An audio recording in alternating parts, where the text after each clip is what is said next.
A violent storm lashes against the windows of the Hillside Inn. The lobby is dim and filled with the musty scent of old wood and forgotten memories. Vincent Halley, a man in his early 30s, enters soaked to the skin, clutching a worn leather suitcase. Your inn was the only one showing a vacancy. Behind the front desk stands Olivia, a pale woman in her late 40s, dressed entirely in black. Her expression is calm, almost too calm, and her eyes do not blink often. "You picked a rough night to travel," she says softly. "The roads were nearly impossible," Vincent replies. Olivia nods once, pulls out a dusty old guest ledger, and slowly turns its pages. Her finger stops. "Only one room available," she says. "Room 313. Left wing, top floor." Vincent pauses. 313. That is an unusual room number for a hotel. Inside is a small, cold room with antique furniture. The bed is covered in a faded quilt. A cracked mirror hangs above a narrow dresser. The wardrobe stands tall in the corner, like a silent witness. There is a strange smell, a metallic scent that prickles the nostrils. He walks over, opens it wide. Nothing inside. Empty. He closes it carefully, slowly. As he turns, the door creaks open again, just a crack. "Some people believe in superstitions," Olivia says. "Others believe rooms are only as haunted as the memories they hold." The clock beside him reads 3:13 in the morning. It stands open again. He approaches it. Still empty. He turns toward the mirror above the dresser. Words have formed in the mist on the glass.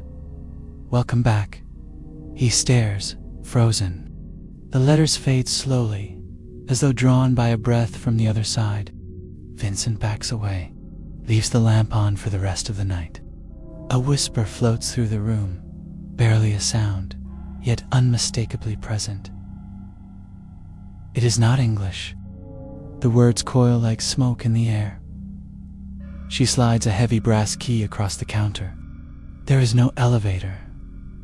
The stairs are to your right. Vincent nods, takes the key, and disappears down the creaking hallway. The stairwell is narrow and twisted, lined with faded wallpaper curling away from the walls. The wooden steps groan beneath each footfall. Faint echoes follow him upward. A shadow seems to move just beyond the edge of the light, but when he turns to look, it is gone. He pulls out his phone and begins a voice recording. "Room 313, Hillside Inn. I found this place mentioned on a travel forum. No reviews, no history. The air feels thick. I cannot explain it. It is as though the room is waiting." The door to room 313 resists being opened, as though it has not been moved in years. Vincent drops his suitcase and sits on the bed. Vincent Halley. A faint creak behind him. He looks up. The wardrobe door is slightly open. The lamp on the nightstand flickers. Vincent jerks awake, covered in sweat. Vincent sits up, eyes fixed on the wardrobe. The breakfast room is almost empty the next morning. Vincent sits alone at a small table, pushing toast around his plate. An old man with sunken eyes and a trembling hand sits down across from him without a word. "You are in room 330, the old man says. 1973. Vanished. Door locked from inside. They found his shoes, his wallet, but never him." Vincent nods slowly. "Yes, I am. Why?" "There is something wrong with this place," he whispers. "The mirror shows things that are not here. I hear voices. The wardrobe keeps opening. I swear I locked it." The old man stares at him. "Many have stayed there. Most never checked out." I remember a boy. It is as if the room no longer exists in the same world. It tilts its head, stares. The wardrobe opens. A thin, white hand emerges. Then another. A creature pulls itself out, emaciated, bone pale. He tries the door. This time, it opens. Its face is blank, featureless, except for a faint hollow where eyes might have been. It crawls toward him without sound. Vincent screams. The lights flash violently, then die. Darkness. The whispers return, louder now. Words that crawl into his mind like insects. He looks into the mirror. His reflection smiles at him. He is not smiling. The grin on the reflection stretches, unnatural and wide. Blood drips from its eyes. He turns. A figure flickers past the doorway. In the reflection, a pale figure stands behind him. He spins around. Nothing there. He rewinds the video. The figure is still visible. Watching. Standing completely still. Vincent blinks. The room feels colder now. You should leave before your third night. The hillside inn was built over the foundation of an orphanage that burned down in 1904. No survivors. Room 313 stands directly above the ashes of the old nursery. Vincent finds the local library, filled with old clippings and records. He scrolls through rolls of headline after headline flashes before his eyes. Missing tourist disappears in local inn. Room 313 linked to strange incidents. Locked from inside. No witnesses. No clues. Every article different. Every victim the same. Vanished on the third night. Always from room 313. He digs deeper, uncovering references to the inn's original construction. Back in the room, Vincent holds his phone camera in front of him. He points the camera toward the mirror. Vincent grabs his bag and rushes to the door. It will not open. He pounds on the door with his fists. No one hears him. No sound travels. The mirror fogs up again. A face appears in the condensation. Its mouth is sewn shut. Its eyes are empty. He finds the bathroom, turns the tap, splashes cold water on his face. Later, he lies on the floor with a flashlight clutched in his hand, too afraid to sleep on the bed. It kneels beside him and breathes against the mirror. Lee Vincent wakes to sunlight. The room looks normal. The mirror is whole again. The wardrobe gone. But the hallway outside is not the same. The walls are older. Dust covers every surface. The light fixtures are broken and flickering. He walks down the hallway, dizzy, disoriented. When he reaches the lobby, it is empty, deserted.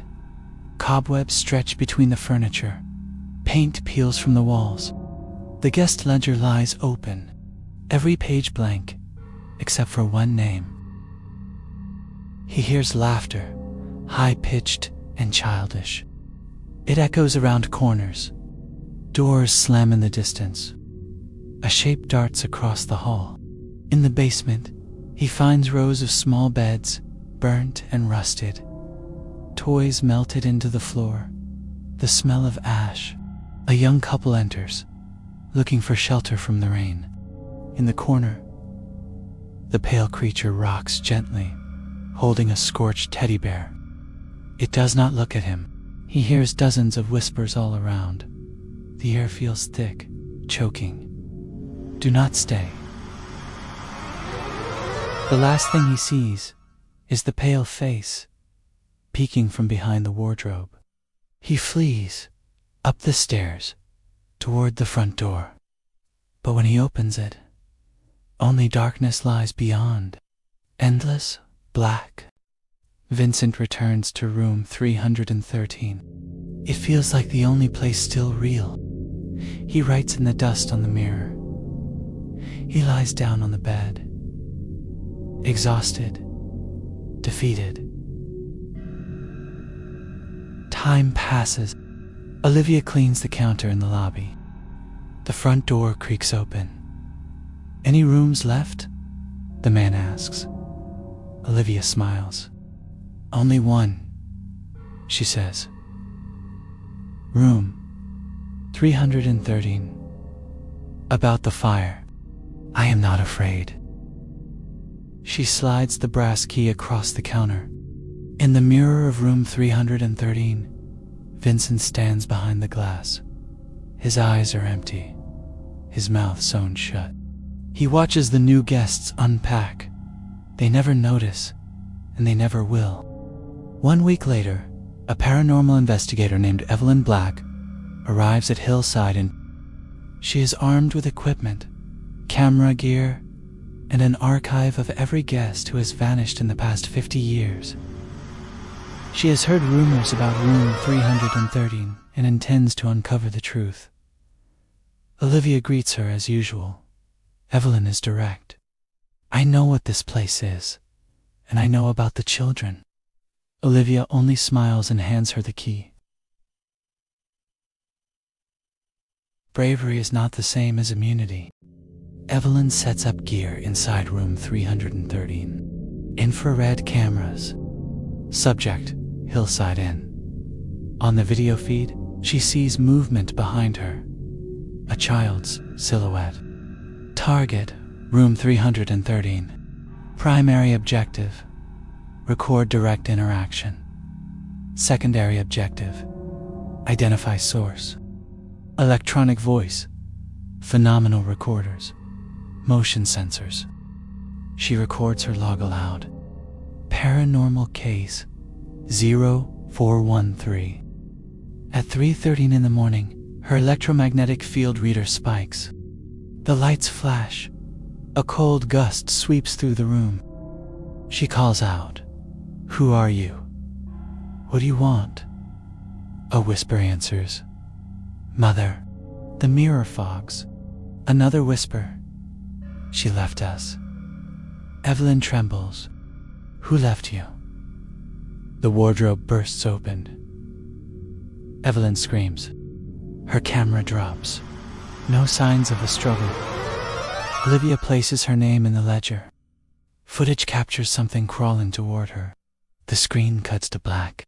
The next morning, room 313 is empty again. No trace of Evelyn. Another name. Another guest. The inn stands, waiting. Always waiting. The storm never stops, and the mirror never forgets.